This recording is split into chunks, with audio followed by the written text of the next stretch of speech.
Le mercato pourrait bien connaître un nouveau tournant majeur dans les prochaines heures. Et cette fois-ci, c'est du côté du Real Madrid qu'un dossier XXL est en train de prendre forme. Alors que de nombreux observateurs s'attendaient à voir la Maison-Blanche concentrer ses efforts sur plusieurs secteurs du terrain, une cible se détache désormais très clairement au sommet de la liste madrilène, Enzo Fernandez. Depuis plusieurs semaines, les dirigeants madrilènes travaillent dans la plus grande discrétion sur ce dossier. Mais les choses semblent désormais s'accélérer sérieusement. Les discussions avec l'entourage du milieu argentin auraient atteint un stade particulièrement avancé, au point que le joueur aurait déjà donné son accord de principe pour rejoindre la capitale espagnole cet été. Un signal extrêmement fort qui change complètement la dynamique de l'opération.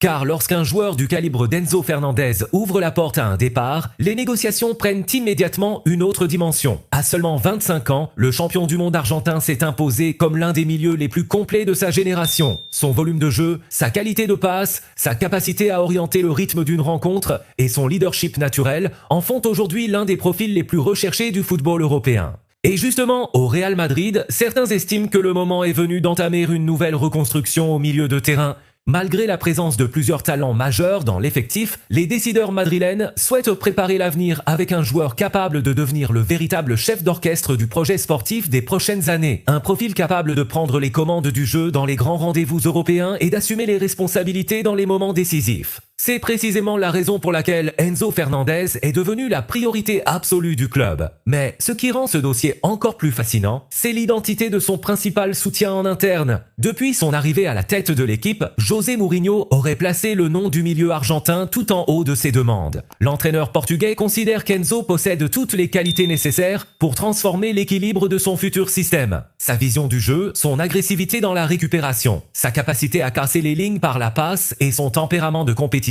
correspondent parfaitement à ce que recherche le technicien portugais. Selon plusieurs échos venus d'Espagne, Mourinho imagine déjà l'international argentin comme la pièce centrale de son projet, un véritable métronome chargé de dicter le rythme des rencontres et de devenir le patron du milieu madrilène. Et cet intérêt est loin de laisser le joueur indifférent. Enzo Fernandez n'a jamais caché son ambition de continuer à évoluer au plus haut niveau européen. Après son expérience en Premier League, l'opportunité de porter le maillot du Real Madrid représente une étape capable de faire basculer sa carrière dans une nouvelle dimension. Le prestige du Santiago Bernabéu, la possibilité de lutter chaque saison pour la Ligue des Champions et la perspective de devenir l'un des leaders du nouveau projet madrilène constituent des arguments particulièrement séduisants. Mais malgré cette avancée significative sur le plan sportif, le plus compliqué reste encore à venir.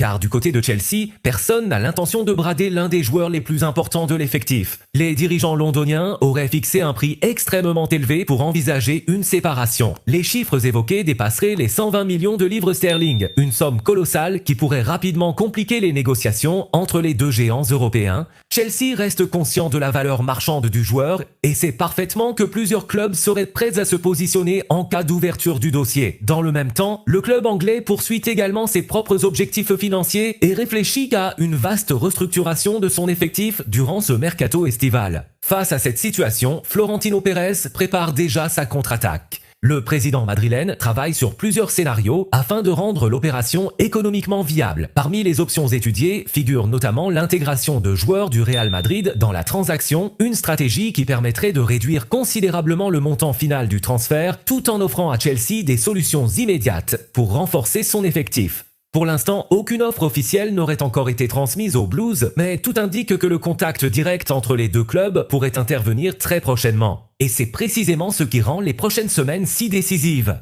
D'un côté, un Real Madrid déterminé à frapper un grand coup sur le marché. De l'autre, un Chelsea prêt à défendre ses intérêts jusqu'au dernier euro. Entre les deux, un joueur qui semble déjà avoir choisi sa destination et un entraîneur qui pousse fortement pour obtenir sa signature. Tous les ingrédients sont désormais réunis pour assister à l'un des feuilletons les plus explosifs de l'été. Les discussions avancent, les stratégies se mettent en place en coulisses, et chaque jour qui passe rapproche un peu plus ce dossier d'un moment décisif. Dans le même temps, un autre dossier commence lui aussi à prendre une tournure intéressante, et cette fois, direction Barcelone, où une situation qui semblait totalement verrouillée il y a encore quelques mois est en train d'évoluer discrètement en coulisses. Car un nom revient avec de plus en plus d'insistance dans les discussions internes du FC Barcelone, Jules Koundé. Attention, il ne s'agit pas d'un joueur poussé vers la sortie, bien au contraire. Le défenseur français continue de bénéficier de la confiance du staff technique et reste un élément important dans les plans de Hansi Flick. Mais ce qui change aujourd'hui, c'est son statut. L'été dernier, Koundé faisait partie de ces joueurs considérés comme pratiquement intransférables. Désormais, la réalité économique du Barça oblige les dirigeants à regarder certaines situations avec davantage de pragmatisme. Le club catalan continue de chercher des solutions pour renforcer son effectif tout en respectant ses contraintes financières. Et dans cette équation particulièrement complexe, les joueurs possédant une forte valeur marchande deviennent automatiquement des sujets de réflexion. C'est précisément le cas de Jules Koundé. À 27 ans, l'international français est au sommet de sa maturité footballistique. Sous contrat pour plusieurs saisons encore, il représente un actif majeur pour le club. Son profil polyvalent, capable d'évoluer aussi bien dans l'axe qu'au poste de latéral droit, reste extrêmement apprécié au sein de la direction sportive. Mais dans le football moderne, certaines opportunités peuvent parfois bouleverser les plans les mieux établis. En interne, plusieurs responsables savent qu'une vente importante pourrait considérablement faciliter les futurs mouvements du mercato. Le FC Barcelone continue de surveiller plusieurs pistes afin de renforcer certains secteurs de jeu, mais ces opérations dépendront largement des ressources disponibles. Et c'est là que le nom de Koundé revient régulièrement sur la table. Non pas parce que le club souhaite s'en séparer, mais parce qu'il fait partie des rares joueurs capables de générer une rentrée financière conséquente en cas d'offre majeure. Le dossier reste néanmoins particulièrement délicat.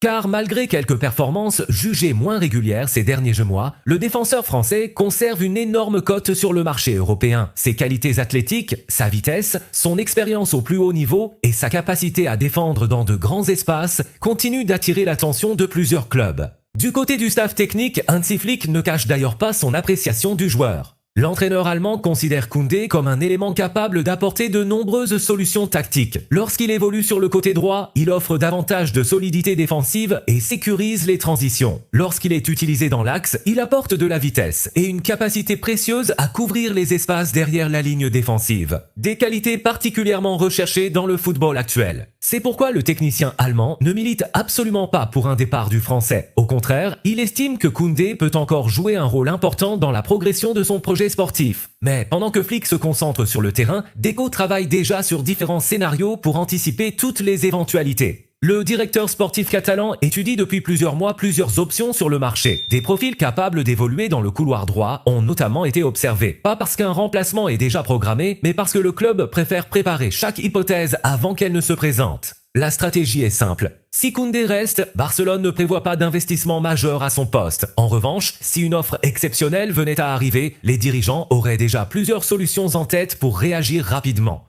Et c'est précisément ce qui rend cette situation aussi intéressante. Car pour le moment, le principal acteur du dossier ne semble pas vouloir bouger. Jules Koundé se sent bien en Catalogne. Le défenseur français souhaite poursuivre son aventure sous les couleurs blaugrana et reste pleinement impliqué dans le projet sportif du club. Son objectif est clair, retrouver son meilleur niveau, enchaîner les performances de référence et confirmer qu'il fait toujours partie des défenseurs les plus fiables du football européen. Une ambition renforcée par les grandes échéances internationales qui approchent. Chaque match représente désormais une occasion supplémentaire de rappeler sa valeur, aussi bien aux dirigeants du Barça qu'aux grands clubs qui surveillent sa situation. Pour l'instant, aucun départ n'est programmé, aucune négociation officielle n'est ouverte. Mais dans un marché où les équilibres peuvent changer en quelques jours seulement, personne ne peut totalement fermer la porte à un retournement de situation. Entre les besoins financiers du FC Barcelone, les réflexions stratégiques de Deco, la confiance maintenue de Hansi Flick et la volonté du joueur de poursuivre l'aventure, tous les ingrédients sont réunis pour faire de ce dossier l'un des sujets à surveiller de très près dans les prochaines semaines. Et ce n'est visiblement pas le seul dossier qui pourrait s'accélérer dans les prochains jours.